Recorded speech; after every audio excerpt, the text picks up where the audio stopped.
I do love my Praktica cameras. So here's another one I picked up off eBay from a charity site. It's the Praktica Sport SA90 Nova Zoom, and it was, I think, $8.95, something like that. Really quite cheap. Not a lot of interest in it. It came complete boxed. Let's have a look, see what's inside the box. So we've got the original owner's manual, which is always useful to have, and here's the camera, and it's in a nice pouch with the Praktica branding on it,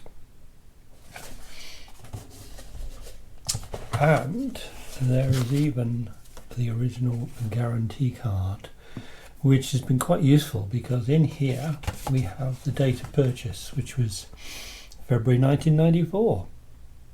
This camera's got quite a nice little story with it. It was a retirement gift for a gentleman who worked in the GPO sorting office in, looks like, Wrexham in North Wales. So yes, how lovely. Praktica Sport, and the company that did the warranty was CZ Scientific Instruments Limited, which I think stands for Carl Zeiss nonetheless. So let's have a look at the camera itself. It's quite a chunky thing,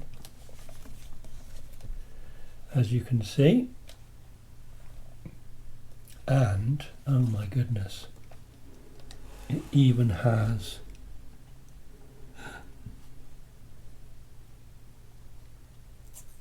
covering still on it. Oh my god, look at that, from 1993 or 1994. So lightly used is what I would suggest, and in fact when I opened the camera first, it still had a film in it, this particular film. So that's quite an old film, colour film, from presumably when it was first purchased. I don't know whether or not the owner did more than put that one roll of film through it. But with the film in, I obviously had to change and put a new battery in. And what I didn't realise, of course, was that I thought, well, might as well see if there's any shots left on that film, give it a go. But in taking the battery out, I reset the counter to 1. So I ended up double exposuring on some of the original shots that were taken, presumably back in 1994, by the owner of the camera. And they make, as you can see, some quite spooky shots. The film obviously had degraded quite a lot, and at the end of the film, this video, I'm going to show you what putting a new film through looks like in comparison with what a 30-year-old film. Well, let's take a look at the camera itself. I can't believe the mint condition it's in. So it's got a Praktica zoom lens on, which is 38 to 90 millimeters.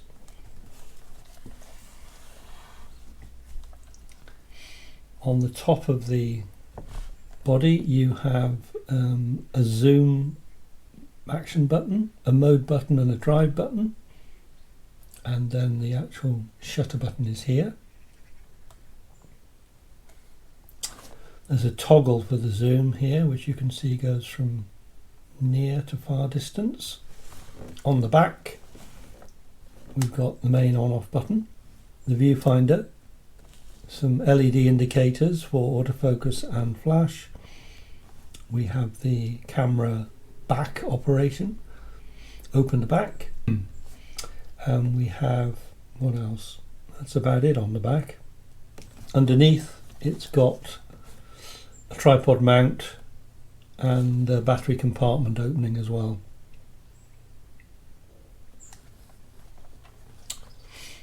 Front of the camera, very stylish looking.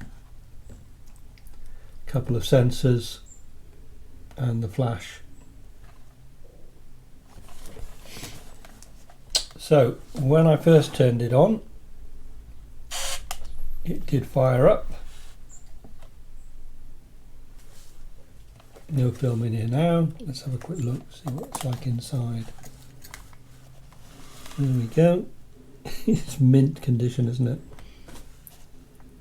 It's got automatic DX reading through this window here, so the camera knows what film speed you're using.